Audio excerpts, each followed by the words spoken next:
ખોટા સર્ટિફિકેટ મામલે વધુ એક અધિકારી સસ્પેન્ડ થયા છે। જાતિના ખોટા સર્ટિફિકેટ મામલે અધિકારી સસ્પેન્ડ થયા છે। વધુ એક સરકારી અધિકારીને સસ્પેન્ડ કરવામાં આવ્યા છે।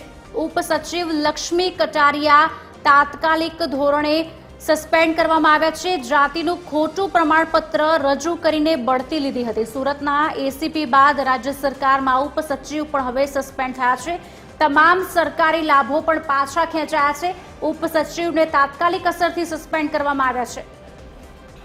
સમાચાર ઉપસચિવ લક્ષ્મી કટારિયા તાત્કાલિક અસરથી સસ્પેન્ડ થયા છે।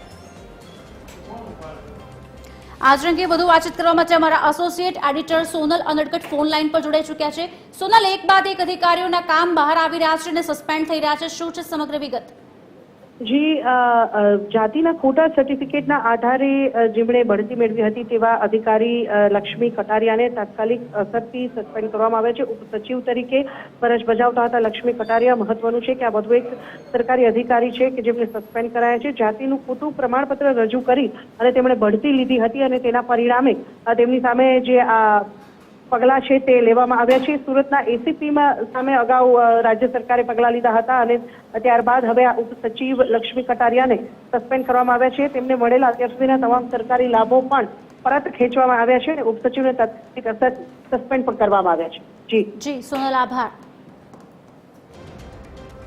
જાતિના ખોટા સર્ટિફિકેટ મામલે વધુ એક અધિકારી સસ્પેન્ડ થયા છે। ઉપસચિવને તાત્કાલિક અસરથી સસ્પેન્ડ કરવામાં આવ્યા છે।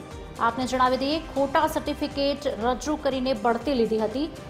નામ લક્ષ્મી કટારિયા ઉપસચિવ છે, તે તાત્કાલિક ધોરણે સસ્પેન્ડ કરવામાં આવ્યા છે। સુરતના એસીપી બાદ રાજ્ય સરકારના ઉપસચિવ પણ હવે સસ્પેન્ડ થયા છે।